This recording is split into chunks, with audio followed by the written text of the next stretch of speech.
Hello, beautiful people. Courtney here with Stars in the Morning Light. And yes, you are a star burning brightly. Today we have lovely Lindsey. Guys, I gotta tell you, I refer to Stars as the Morning Light as a full spiritual resource platform. This girl takes it a whole nother notch. You can find her everywhere. And she's been doing it for a long time. She's been fighting the good fight, spreading the love and light. And because of that, though, I'm going to attach her link tree below because there she does have all sorts of resources. So welcome, Lindsey. Oh, thank you, Courtney. It's so nice to be here. Thank you for inviting me. That was a very lovely intro. Appreciate Oh it. yeah.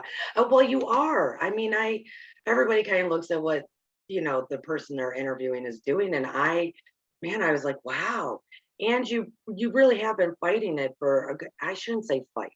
You've been spreading the love and light in hopes for maybe an awakening. So my first question always to my guests is, what is your definition of awakening?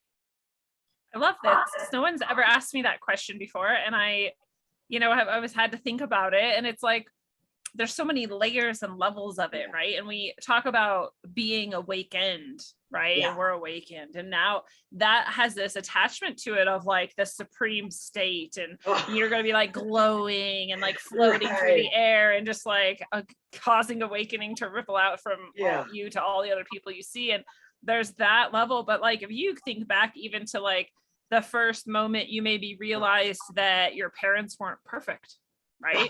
Right. You were like 2 or 3 and you were like, oh, you don't know everything. Like, that's crazy. Like, that's a layer of awakening. And so it's really like this peeling off of misconception or illusion.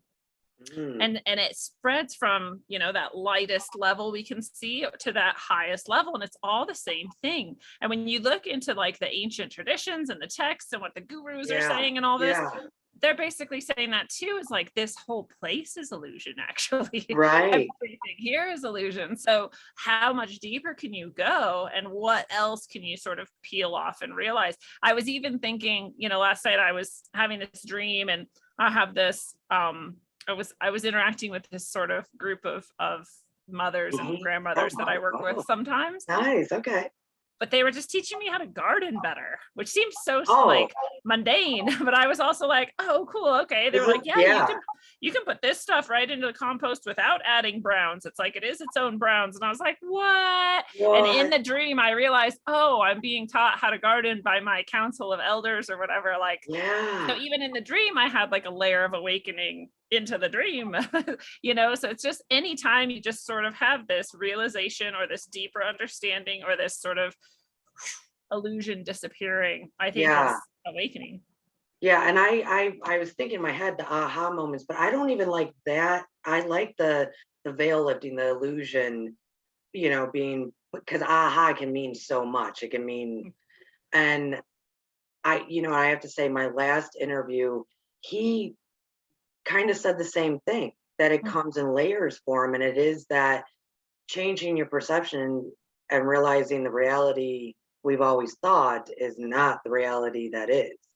Which can be as simple too as you being like, oh, I actually don't really like peaches.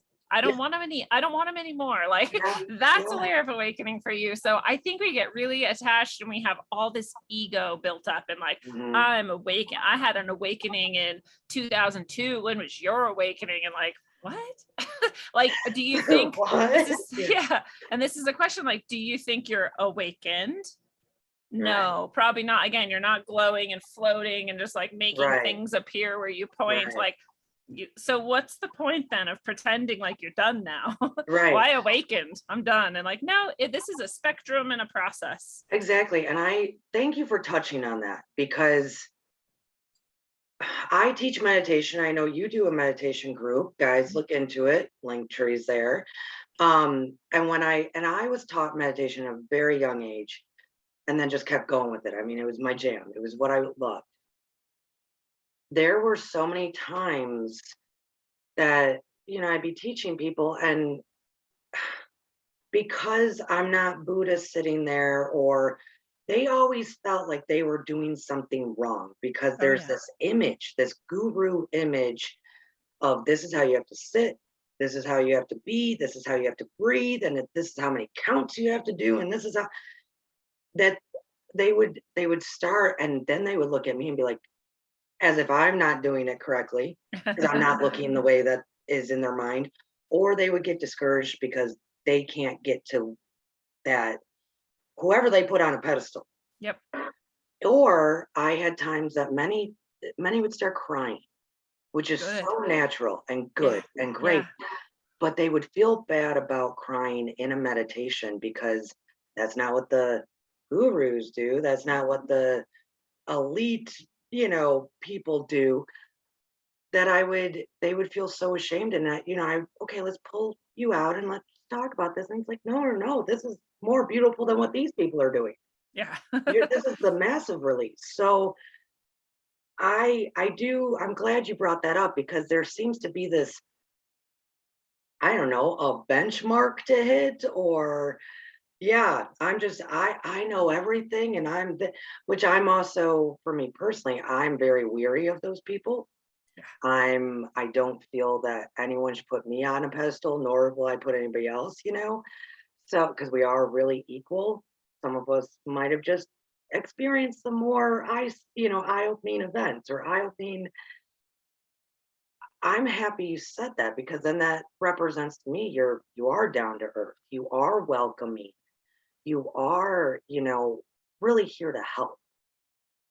Yeah, my goal is to be as real as possible, because all I saw looking out at the world from a very young age was exceptionally fake, shallow people who were lost and living in delusion. And I'm Yeah, like, well, I don't want to add to that. So how do we do that, right? Is being radically honest with ourselves. And when getting back to the meditation thing, or any spiritual practice you might undertake from any tradition, if you're not radically honest with yourself, you can throw all that in the garbage. So if when you sit down to meditate, what you do is cry, good, yeah, cry. And then the next time come back and do it again. And if you cry again, awesome, keep doing that. And then yeah, someday you'll come back and you won't have all that grief to release. And so you'll do something else. And then in that moment, you might be like, man, I just can't stop thinking. Like all these things just come in, they're so yeah, distracting. Good. Watch them. Go, whoa, look at all that. yeah, Look yeah, at all the things my yeah, mind is doing. Wow. Don't right. pretend you don't do that. That's not going to help anybody. You're going to sit there silently, and the whole time you're going to be stressed out and Stressed thinking. out. And like, Yes. but you're pretending you're meditating because your hands are doing this and your feet are doing Yeah. that. Like, that's not going to help anyone. Yeah. And just beating So yourself down even more of I can't, I can't, I can't, I never. So radical honesty. I love that term. Did you coin that term? Or you just no, in fact, though, wherever it was from, the person doing the radical honesty was using it to be honest with other people about things that were not very good about themselves. So, oh, we don't need to attach to that level of this, but we're radical just gonna self flip it honesty. then. We're gonna flip it Yeah. and we're gonna, yeah. Yeah. I really like that. You work mostly, oh, I shouldn't say mostly because you are doing so much. But don't you specialize more so in the shadow work side, the transformational healing? I would I think, say, yeah, I would say so. I don't necessarily like market it like that or coin it that way, but it is actually what I'm doing. And the reason for that, I think, is there's so many like healers and teachers and guides and whatever that are very in that um almost like, how do we even describe it? It's almost like this narcissistic love and light thing. It's very one-sided, and it's very like, oh, you have to think like this and you have to do this and smile on your face all the time and then like yeah, pretend like everything's perfect. And if you don't, yeah, well, you're the toxic one and you're bringing yourself down and you're da-da. And I'm like, yeah, okay, pause. How yeah, many people came to this fully healed? I don't know yeah, anybody fully healed. yeah, I've been right, healing for how many decades, and yeah, deeply in various ways, like spiritual ways, shamanic ways, psychological, like right, all of the best types of healers I've had, physical, and I'm still not fully healed. right, So who's doing that, right? So if we're not addressing the shadow, the things that are weighing us down, the things that are old and stagnant, the wounds that we suffered that never had the time or energy to heal, we're not going anywhere. We're just pretending more Yeah, deeply. we're We're just wounding pretending. ourselves Yeah. even deeper.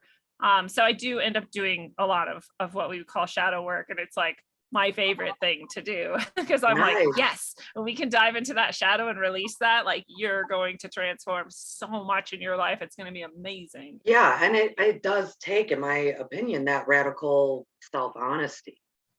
Because I do see also, and maybe this is a question in a way, when people do shadow work, it's not all doom and gloom and like, oh, this is horrible stuff about me.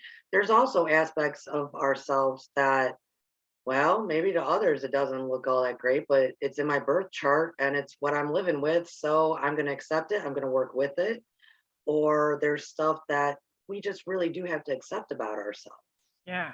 you Well, know? and you finally have that moment where you really do deeply accept all of yourself. Yeah. That is the most light and love and beauty and truth that you can Yeah. experience when you're disconnecting, pushing it away, denying it, trying to wish it away, like trying to happy thought it away. Like those Yeah. things don't work. They can Right. work with the external world when we're doing manifestation. They don't work internally. So if we're really looking at healing ourselves, even when we look at the physical, right, as above, so below, as within, so without, every level corresponds with every other level. So what's true with one is generally true with another. When we look at our physical healing, does it ever feel great the whole time? I've never healed anything physically that didn't like hurt or itch or was Yeah. annoying or like Right. restricted my movement for a while or whatever. Like it's Right. the same emotionally, it's the same mentally, it's the same Right. spiritually. So like I like the line from The Never-Ending Story, which is my favorite book of all time. Oh, And she says, the little, I forget her name right now, but she's the little gnome that like gives him the little cup in the movie. oh yeah, yeah. In the book, in the movie both, she says it's got to hurt if it's to heal. And Yeah. it's not. And at the first, for a long time, I heard that line and I was like, what a sadistic weirdo. Like, no, it doesn't. And we have painkillers and all this stuff. And I look back now, I'm like, book was wise. Like Yeah. that's actually Yeah. true. Very wise. You just said something.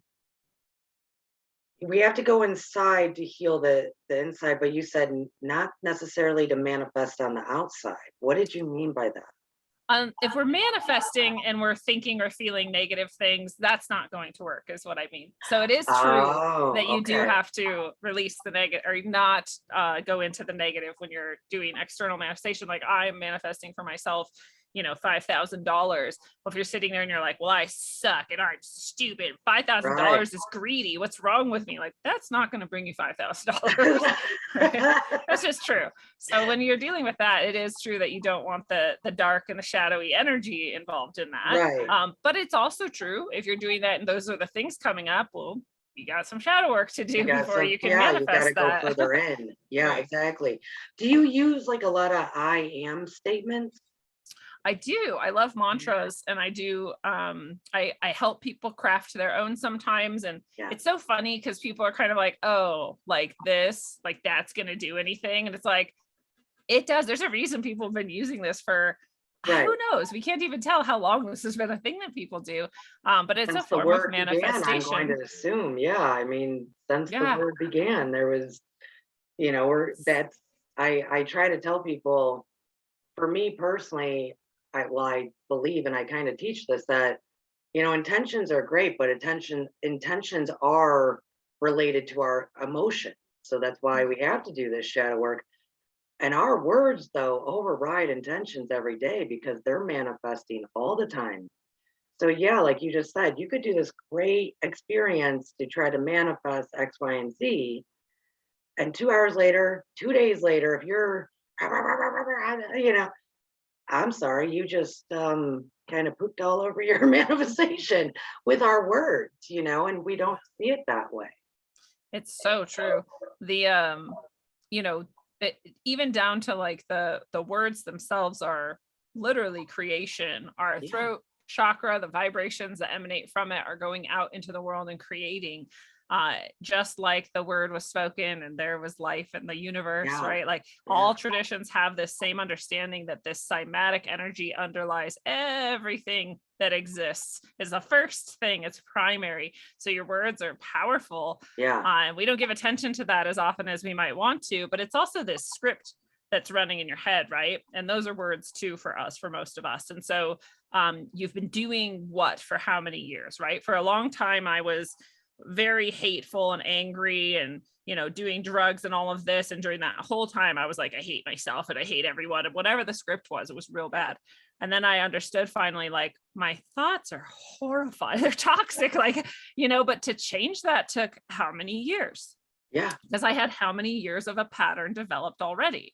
And so sometimes it can happen pretty quickly, depending on like the strength of the awakening or realization. And that can kind of uproot a lot of old scripts and release them kind of quickly. But also there's something to just the consistency and sticking it out. And this is what the mantra is for. The mantra is for you saying to yourself, here's my mantras that I'm working on right now. I'm going to say these 2 times a day, 3 times a day, 4 times a day, whatever, out loud.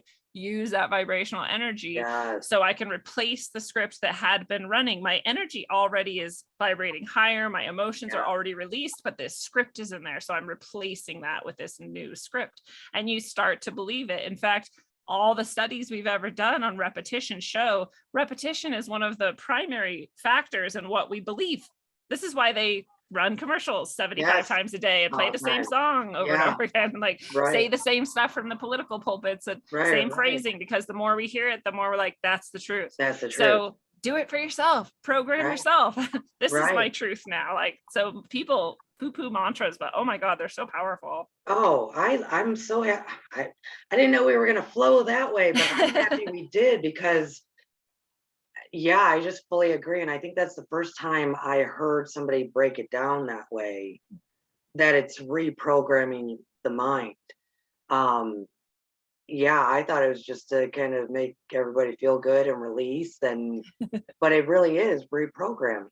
And I use I use a lot of the I am statements. I started doing that years and years ago. And so I'll do a nice cleansing, and then I am this, I am that, I am this. And I'll tell you, the days that I miss doing that for whatever schedule reason, whatever it is, maybe I'm just in a mood, you can tell a difference. You can really tell a difference. And I love how the fact that you're also discussing about the frequency of our voices. Because, I mean, I'm sure the audience can understand my voice is vastly different than Lindsey's voice right now. We all have our own, like how each of our breath is different. Lindsey, you don't breathe like I breathe. No. Each breath is sacred. It's like, you know, we talked so much about snowflakes for a while, of the uniqueness of that actually our breath is that way. If you try to lay next to a partner and try to like get your breath in rhythm with their breath, it's not going to happen. Our breath, everyone's breath is different. And the same goes for our voice. And it's because it's our signature frequency. And so if you mix that with the mantra that she's talking about and redoing that wiring, wow, guys, powerful stuff here. Do you want to know the one time our breath is synced up and exactly the same as humans? Yes. It's when we're singing together. And they don't know why. There's no logical explanation for it, because exactly like you said, our breath is completely different. It is hard to match each other's breath. We don't breathe at the same rate, pace, volume, nothing. It's not because of like the words and whatever, because you can study 2 singers singing separately and they're still breathing differently. But when we come together in a group and we sing the same song together, our breath and our heart rate syncs up.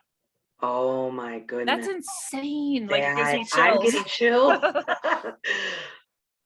So this has to be why we use powerful. That I'm gonna have to look into that. I didn't know that. I had an article on it, but I no longer have my blog up, so I might be able to find it and share it with you. But it's that really very powerful. Bring it back to like the ancient use, and people are like, you know, oh, these ancient people were just like full of fanciful thinking and doing whatever. And it's like, no, I think they understood the cymatic energy they could create together when that breath, which is spirit, comes in this unified way with this unified expression. If you use that song instead of like, I don't know, singing whatever random stuff we sing nowadays, but for something sacred, Like Yeah. you're creating some powerful magic in this world. Wow. Yes, Makes me want that's the word sing. right there, magic. Mhm. It's us. Oh, I'm really, ladies and gentlemen, we might wanna dig deeper into that because Yes. maybe that's, think about it. We're trying to maybe come together in more of a higher consciousness. All we're trying to help everyone, rise above the madness. That's got to be a form of higher consciousness coming together as one then, in a way that I've never thought about. I think about like, okay, so when I was thinking about a long time, it was like this is like 2001 or something. Yeah. I was listening about the oil being drilled in the National Arctic Refuge and all these animals that were going to be destroyed. And I was like, I'm going to go up there and I'm going to sit in a tree and I'm going to stop this, right? And I heard very clearly from my guides, if you do that, the animals will come and they will be with you. And I was like, we're gonna have like a caribou party and like we're Yeah, gonna stand there together. And I was like, is that really real? But my guys were like, yeah, that's really real if you do that. You don't have to do that, but if you do, it will happen. Yeah. Years later at the pipeline, why can't I remember the name now? It's okay, because a lot of years have passed. There's been a lot of things that have yeah, happened. it's true. You know what I'm talking about though, the one in Yeah. North Dakota. Yes, yeah. I remember So that. there was all these times where they were standing there and the police would be coming and the feds would be coming and like a herd of buffalo would run up and stand with them. And the people would be like, the natives were like, yeah, that's our brothers. Like they're standing here with us. Right. This eagle flew in and stood right next to everyone. Like he was having a conversation with them. Like the animals are with us. My point being that it's also true that we have this. So I really, what I'm trying to say is our natural methods of just being in connection are actually our most powerful asset. So when we're talking about singing together, creating this like vibration and this powerful energy, it's not just to make us feel good and like, look, we're standing together, but it's actually creating something material and physical that is going to connect with this natural space we were made as a part of. And it can uplift and transform who knows what.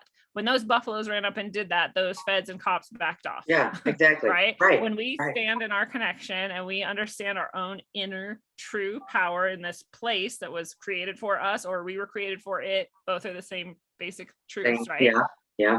Then we have this natural ability to do this. So I think also about that biblical story, and I'm not a super scholar of the Bible or whatever, but whatever it was at Jericho maybe, and they marched around with their trumpets. Oh, and they blew the trumpet 7 times. Yeah. And that brought the walls down. The walls down. So I'm like, we look at these sort of maybe oppressions and weapons and like how big and bad darkness seems in the world. And we think like, well, what could we ever do? And I'm like, we can sing. We have animals on our side. We have weather on our side. Like this is our place. Actually, we can do whatever we want. We just forgot. We just forgot.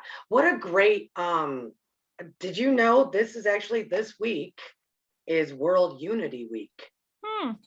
I did not know that. and as you were talking, I was like, well, geez, if we would all just sing, could you imagine if everyone just sang, I don't know, the world needs love or something right now, all of us at the same time, the walls would come crashing down. So can I share a song with you? Amen. You know what I mean? Yeah.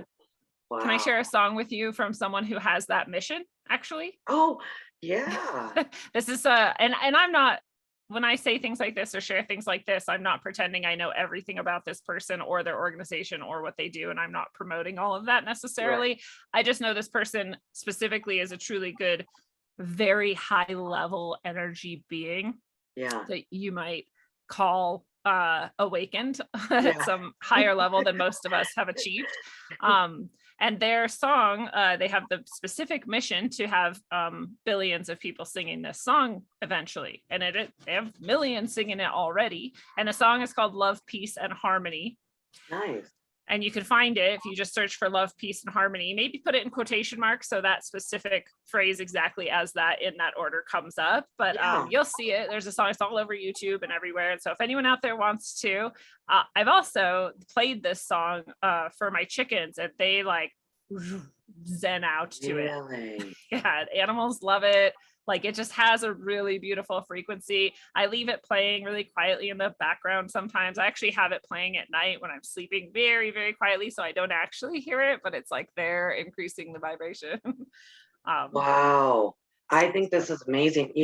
I teach from the Emerald Tablets Toth, Mm. and at the end of every show, I read a prayer. But before that prayer, he's actually talking about how the cosmos communicates with music. It's true. And I'm just like, and like we are music in a way, which We we are. are, man. Once again, who knew this was going to come out? This is lovely. I will definitely look that up, and I'll try to find it so I can put it below for everyone. Yeah, that's cool. You have a new book out, don't you? Yeah. The transformation, the key The key of transformational healing. Yes. yes. What's that all about? What's going on inside that book? It's such an awesome book. It's a really deep, I'll say, sort of higher level spiritual guidebook in a way. Okay. And so basically what happened was I was in the car and an alert went off on my phone, which is, telling me I have a calendar appointment. And I was like, I don't have a calendar appointment right now. We're like heading somewhere. We're going to be driving for a while. Like, that's really weird. So I'm like, what is it? And I clicked on it and it said, consider writing the key of transformational healing. And I was like, Oh, good girl. it's even phrased correctly, because if they would have said, this is from my guides, you'll find out, but if they would have said, write this book, I would have been like, don't tell me what to do. Right. But they said, consider writing this book. And I was like, oh, I'll consider this. It was very subtle, very smartly worded. And I did not put that in my calendar. I don't know where that came from. I mean, I know where it came from, but I cannot explain to you Do you think materially. maybe 3 years ago they said, hey, in whatever June of 2020, whatever, put this at that date? And of course, because it's so long ago, you're not thinking about, you're not. It's possible. That's it's technically amazing. possible, but I would have thought if that were the case when it came up, I'd be like, oh yeah, Yeah. Oh, I put yeah. that there 3 years ago or something. Wow. Either way. Wow. Yeah. And I don't, what was I going to say? I don't pretend to understand how that happened, but I have a long history of my guides and other entities interacting with me electronically. I think it's easier for them to manipulate screens and lights and things than it is to just talk to us all the time. Yeah. So, because there's just so much energy there already. There's electricity flowing through it. Yeah. It's just like manipulate a little think. And so that's my understanding, is that they put that there. So I did consider it. And then I was like, I like that they said consider too, because I do want to point out, are you the type of person that you might get a message or your guides are talking to you and they're like, do this, do that. And you're like, okay, I'll get to that. Or yes. I don't know, man. I got a lot on my plate. Right, like more? Really? Well, and I was writing a different book that's also channeled and guided. So I'm like, well, am I supposed to like put that one down and do this? And they're like, yeah. I'm like, oh, okay. So I'll do that.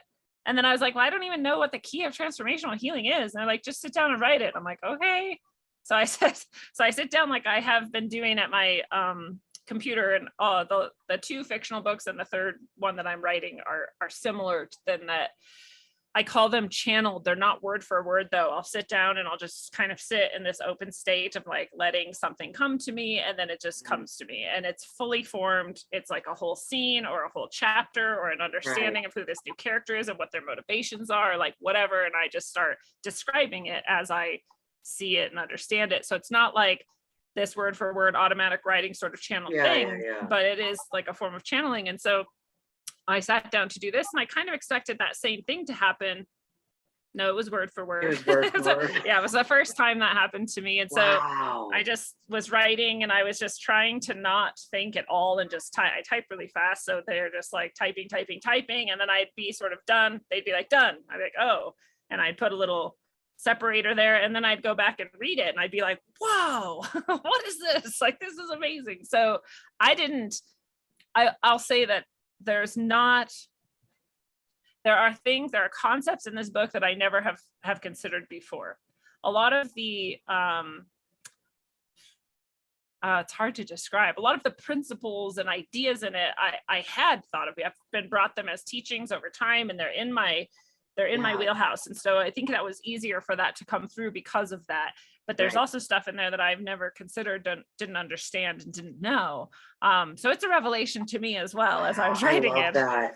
Very beautiful and very powerful. And it's, I say it's a little higher level because I know a lot of people in spirituality and in these sort of pathways that we're all walking down are just sort of in the like earlier stages where they're still just like learning some things and diving in and what is even meditation and what is this, and so it's maybe like a little deeper than some people would be like ready for if they're just starting, but it's also not too deep for anyone could pick it up and read it and get something out of it. Right. Sure.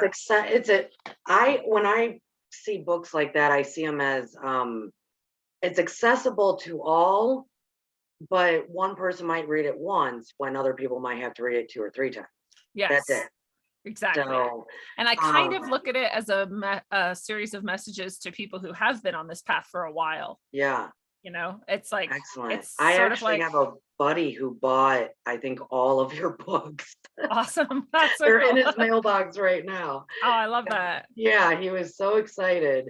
And he didn't do it on Amazon. Like, he bought it from your source, like from your site, and was like, I'm giving it back to her. I'm doing the thing. And he hadn't been able to read them yet, because I was like, you got to read them real quick and tell me what they're like. I'm going to interview her on Sunday. I know it's Saturday. I'm picking on him. But so he thought by seeing you on Wayne Steiger's program that he fell in love with you there and was like, I'm going to get her books. So guys, there's books, there's everything. Lindsey's doing it. I have to say, I got to give you kudos, because you not only considered it, you also had the willingness to follow through and sit down in front of your computer and let it happen. Let the process happen.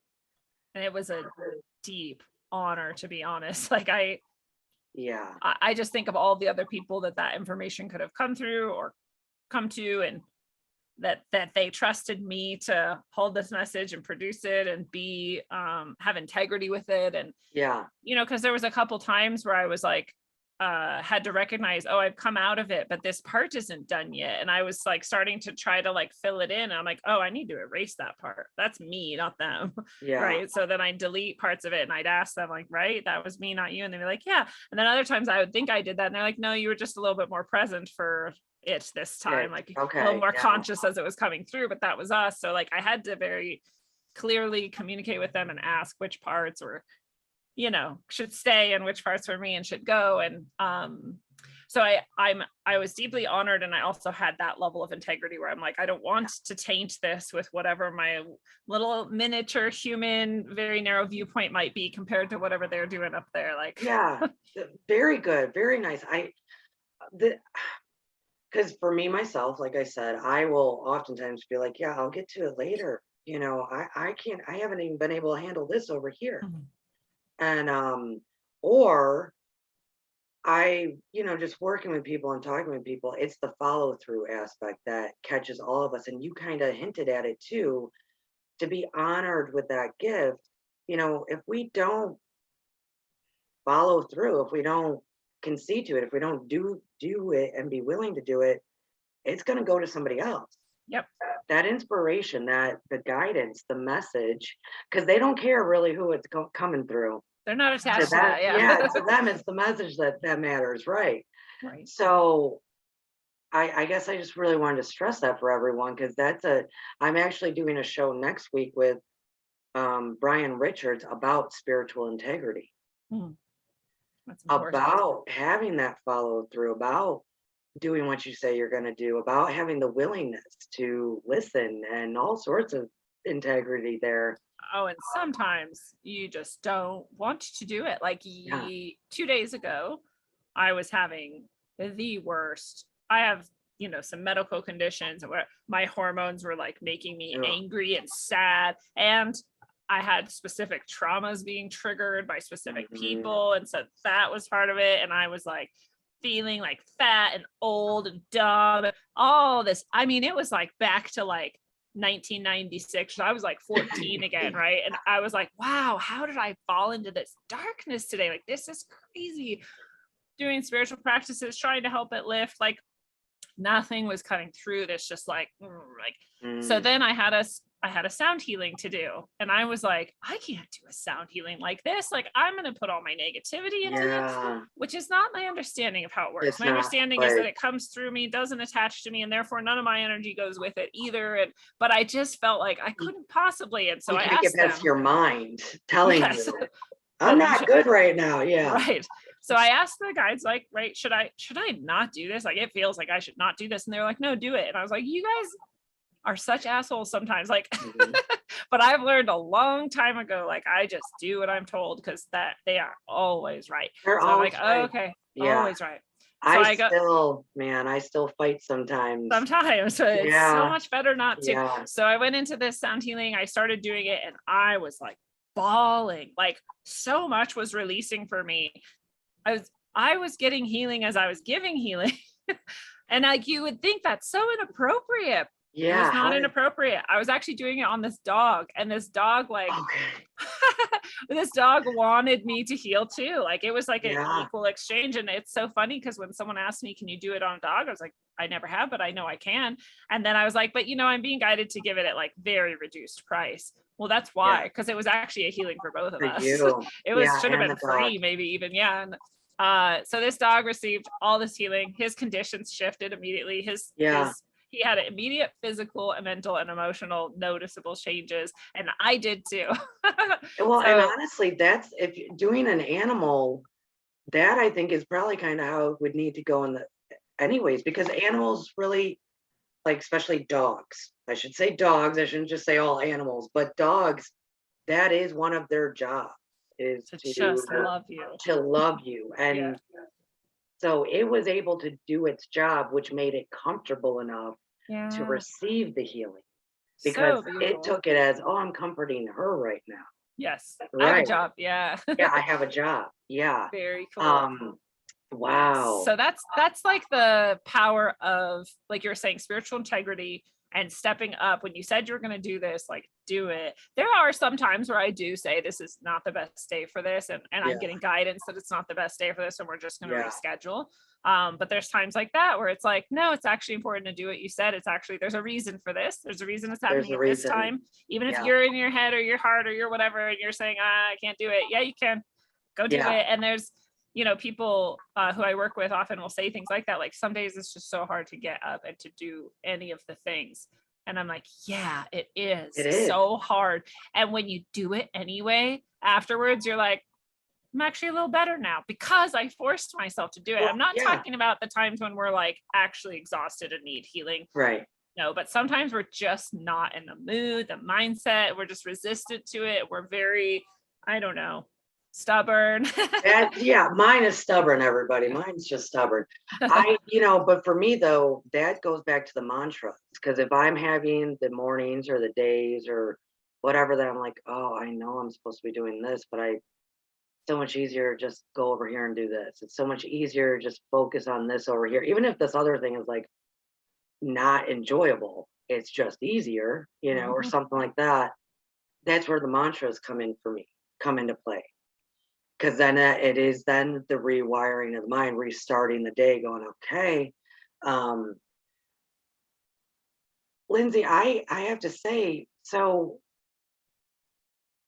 you allowing that process to unfold, getting your own experience from writing it, but also learning all this new stuff. Do you use your guides on a regular basis then, or is it just for the big stuff? No, they're constantly yelling at me. Okay. I don't. I check on almost everything I choose. I'm like, should I get this or should I get it? I try not to use should, actually. Is it for my best? Is it in my best and highest soul purpose and interest to do this? Or is it this or what? Which one's better? Even as simple as like, is this the right time to go to the store? Like, it gets ridiculous with me. No, it sounds beautiful, because to be honest, I was in that zone when I first started learning and developing, going to the Akashic Records. Yeah. That's what I had to do every day. Talking to the Akashic Records. What should I do today? Should I go to the store today? Blah, blah, blah. What should I do? And over the years, well, life happens. And now it's like, I didn't get back into the pattern of every day. And I'm kind of getting back into that now, more like 3 times a week, Yeah. hopefully moving back. And so I do want to emphasize that though, people, even doing mantras every day, if you can connect with your guides, prayers, just willingness to be open for signs, symbols, communication, that makes a whole big a difference. And this is me saying, I kind of really desperately know now. I Mm. definitely know now because they've told me a million times that I need to get back to communicating nonstop. Yeah. And how do you feel that? How does that play out in your life by doing that?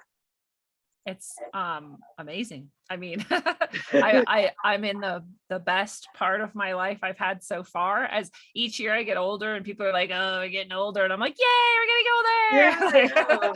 yeah, I mean, I like to emphasize that everything isn't obviously like just roses and gold in my life. Like clearly I had that day the other day where I was in like some right. deep transformation and purification.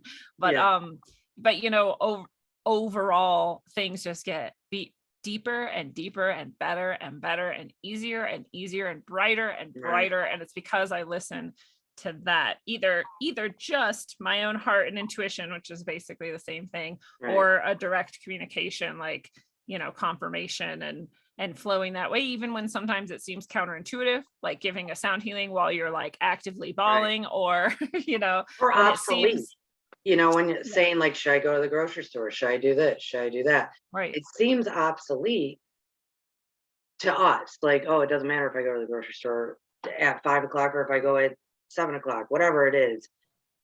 But to them, they're seeing a picture that we're not seeing. To them, they're seeing stuff.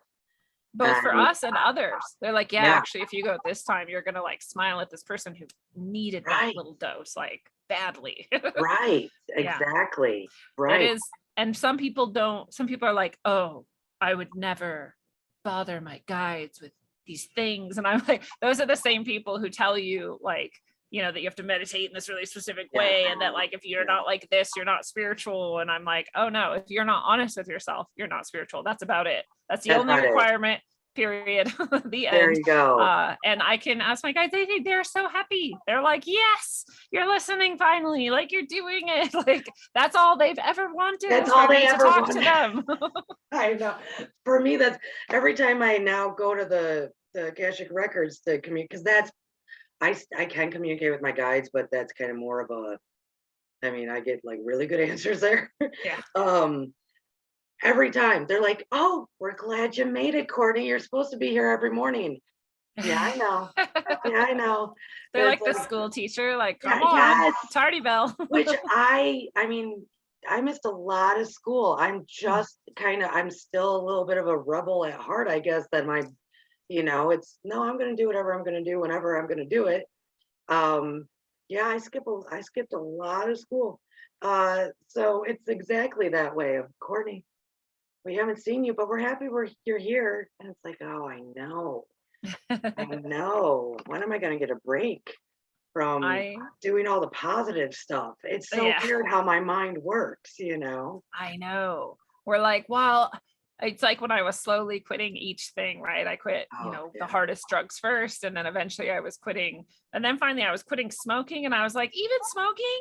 Come Yeah. on. Like I've quit so much. Like, why? Just let me Right. keep Yeah. cigarettes. And it was like, Yeah. no, like you're going to die. So stop it. Yeah, uh, exactly. and so I quit that too. And then I was like, well, I still have coffee and alcohol. And then I had to quit alcohol eventually. And I'm like, dude, are you going to take coffee from me too? And then they were Yeah. like, yeah.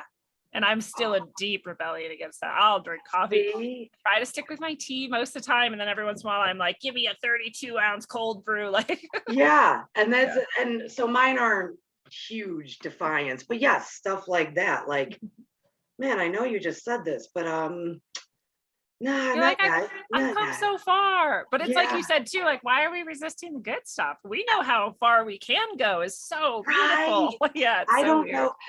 It's the human nature. It's seriously, I think it's just the human nature. And I know there's a lot that say we don't have free will. Mm. And then there's a lot that say there's nothing but ultimate free will. They say we don't have free will because of we're making choices based on the paradigm that we're in, based on the illusion, right? So therefore, there is no free will.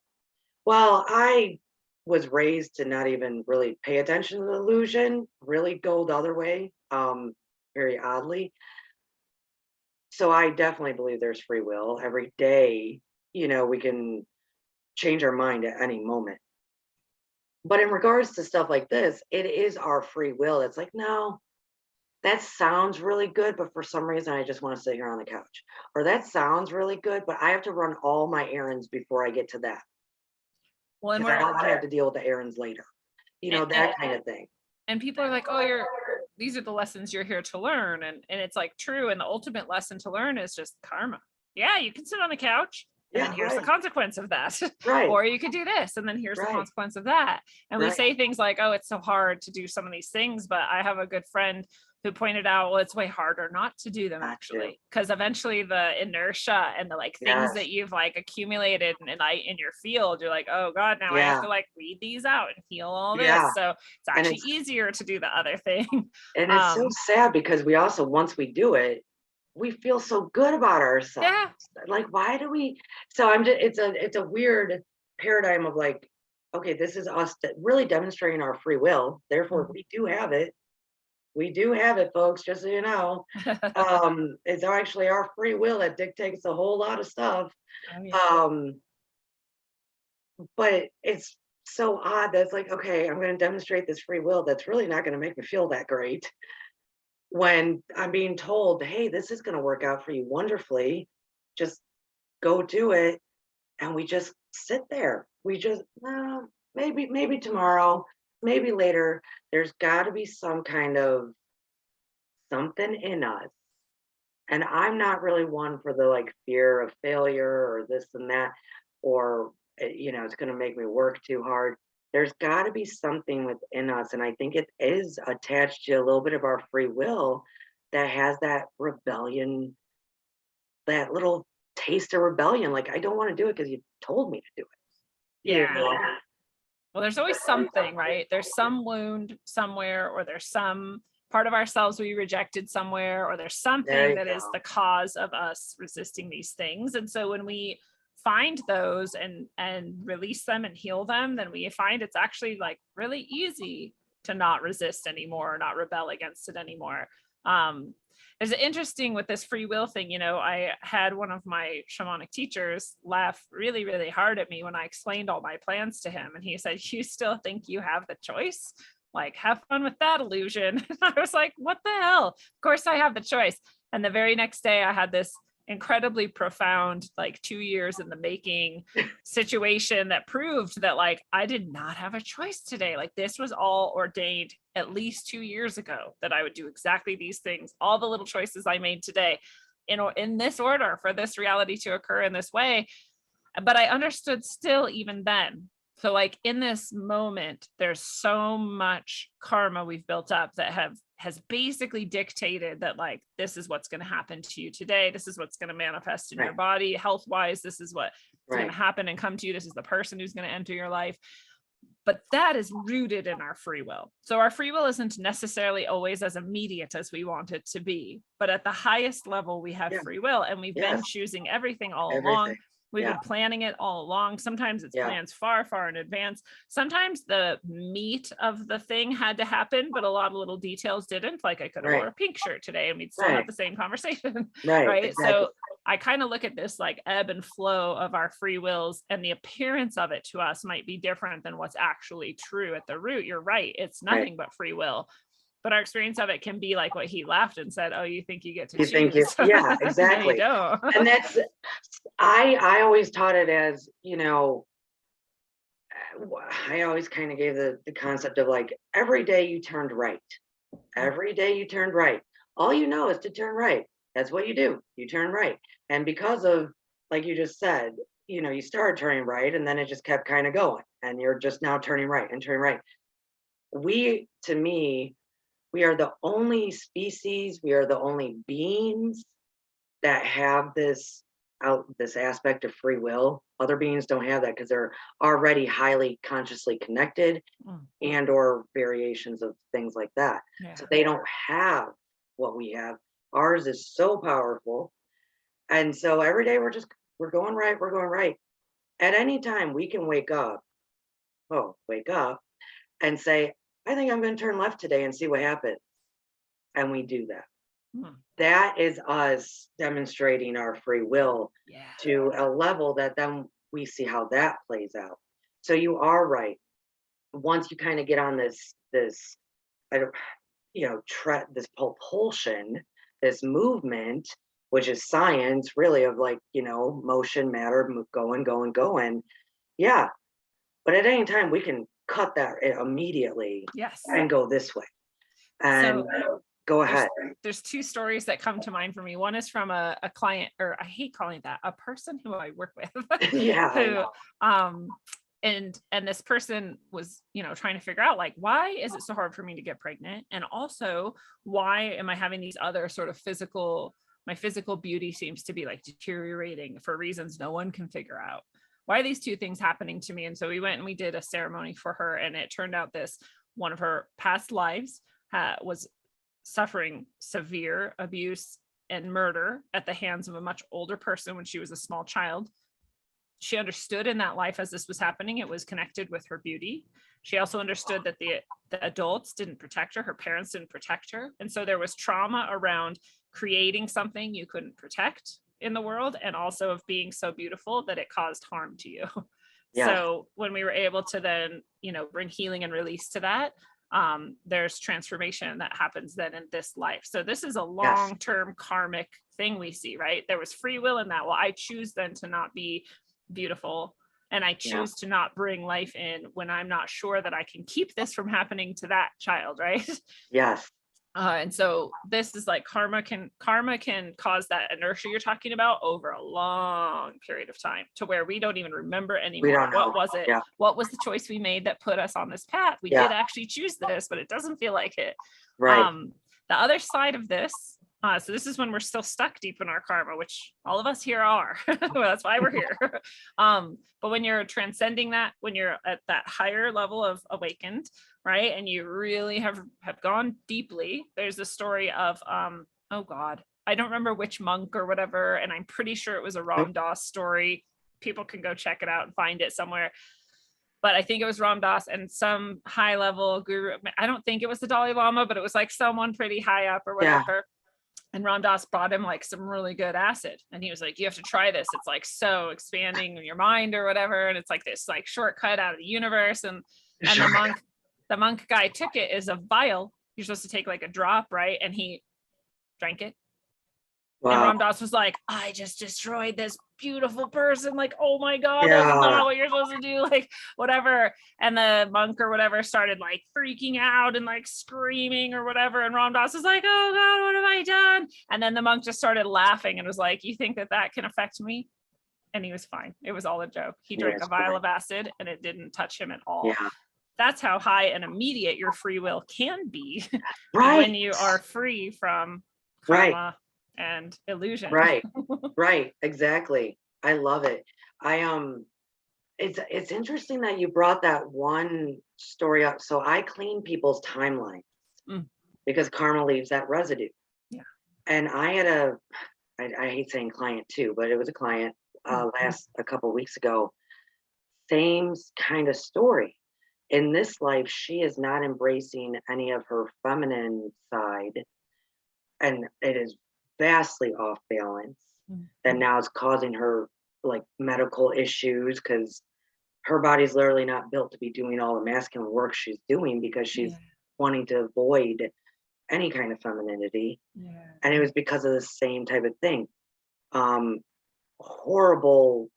She was attacked by kids, classmates in one life because she was too pretty. And it turned brutal very fast. It was very horrible to see.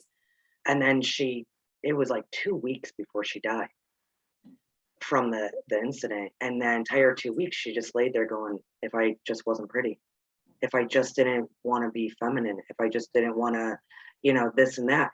Well, then that was playing out in her life, and she's got all these back problems, and because she's a little lady who should not be doing the masculine work she's doing. You Yeah. see what I'm saying? Yeah. And so I love how we're talking about how even though we can at any moment we can make that choice to change. Yep. It Release does that. take, yeah, it does take that shadow work. It does take that deep cleaning. It does take ceremonies. It does take all sorts of stuff to go, wait a minute, this is not mine. Like, this is not Courtney's of Courtney today. Yeah. This is not mine. Especially, I also, I think we take in a lot of programming, and not like just world program, but like for some reason, my mother, and all the women in the family would say, watch out, you're going to marry the first man who gives you an orgasm. Because it's Probably going to be be rare. Yeah, and he's probably going to, right. And it was one of those things of like, watch out, you're going to marry the first man that gives you an orgasm, and he's probably going to be an asshole. He's probably going to be horrible. Don't let it happen. Yeah. Well, then I literally didn't let anything happen for like I just orgasm, men. I hated the whole concept was like, oh my God, I'm gonna be under this trance. Uh, I won't be able to make a decision. Like, and because they just kept saying that, basically to say, watch out.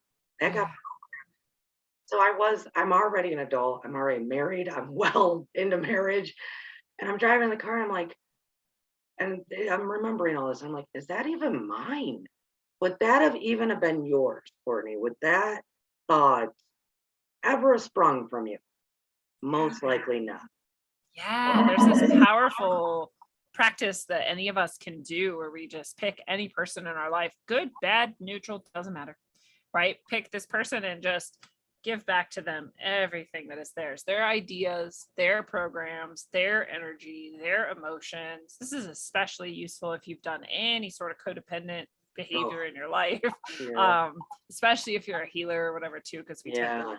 I'll take it for you, I'll hold it, like, why am I doing this? No, this is yours, take it back. This is it. And just release people and cut those ties and leave only the love remaining. You can visualize it however you want, you can word it however you want, but just that, like, I'm giving this back to you and I'm taking back what's mine. We are Excellent. in loving connection, and that's all. Sever all other ties. Oh And some my people are like, I don't want to sever ties. Well, then you're not going to. But might be best if you do it. Yeah. Even Yeah. with your lover, even with that's your Yeah. person. Oh, yeah. You're so close with them. You're not letting them go. You're just saying, I'm not taking your stuff for you. Yeah, And exactly. I'm not letting you take mine for me either. I love you that much. I love you that much. Exactly. Yeah. Detach with love. Yes. Guys, I have to say we're gonna end here. I think I do want to, my goodness, because this could go on and on. Yeah. And I'm happy we're leaving with that. If anything, that's a little bit of her teachings there. You can release, you can let go, you can send it all back. Lindsey is one powerful, beautiful lady, and I will have her link tree. Will have so much. There's so many resources. And her new book, check it out, because now I'm definitely interested with you just getting all of that information, just typing, and the willingness to let it flow the way it did. Guys, you got to check it out. The Key of Transformational Healing. Yes. Oh, and if you my goodness. and if you buy it from me, you get a little inscription that's channeled through from your guides. So it's just a little short, sentence or two, but it's just for you. It's different every time.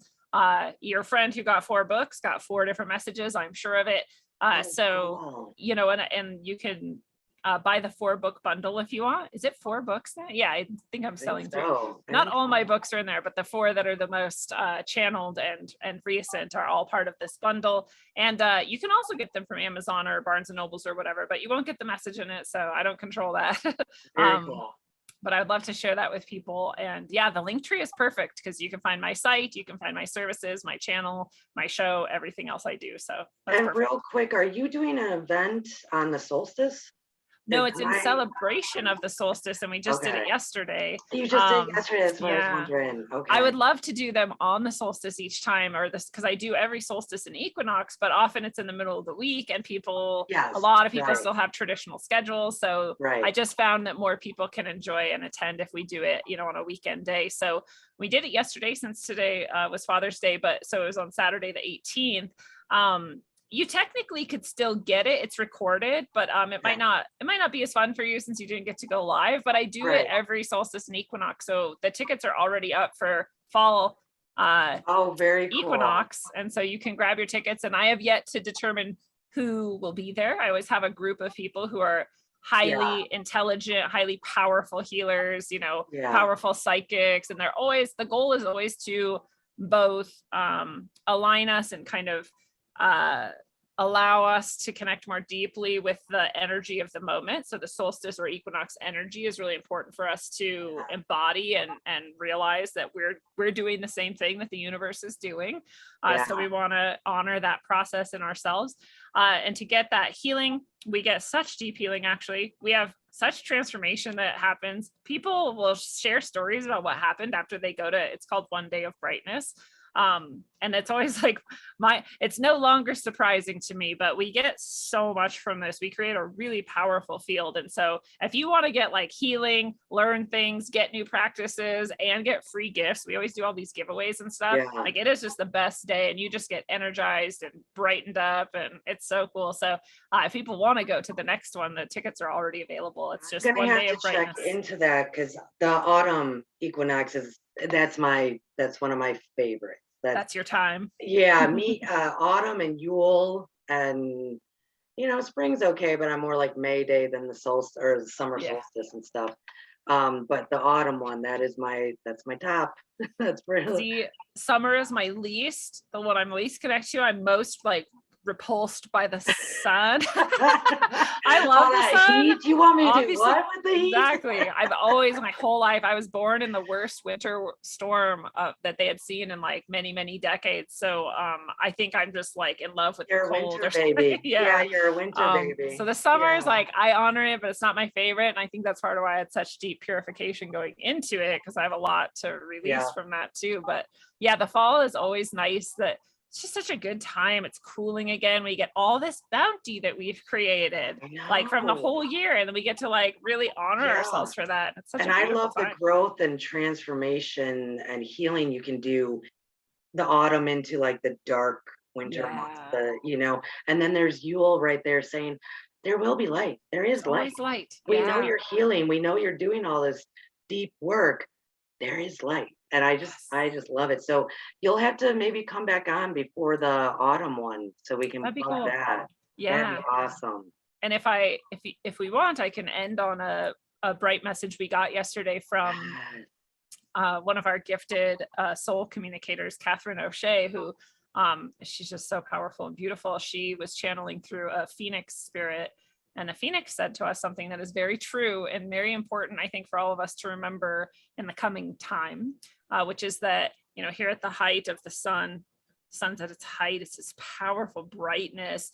And then it starts to wane after this. And then all through the fall, all through the winter, all the way until spring again, when, right after the winter, then as the spring's coming back is when it finally gets to start rising again and reemerging as this powerful source. But the phoenix said, don't forget that energy of the sun at this height, it lives inside of you. And there's enough of it in all of creation that takes us through that darkness perfectly timed. We don't have to be afraid. We don't have to feel like it's too dark. We always have that light, and there's enough of it everywhere without us even trying. It just is there for us. We're in it. We are it. Yeah. And so we can hold on to that and remember that truth, no matter how dark things may seem. Yes. Oh, yes. Thank you for that message. Well, ladies and gentlemen, all people of love and light, you stars of the morning, take those words and burn brightly, because we can walk through any darkness and shine and see all. It is so beautiful to have you here, Lindsey. We will end on that note, and thank you, my dear. Thank you for having me.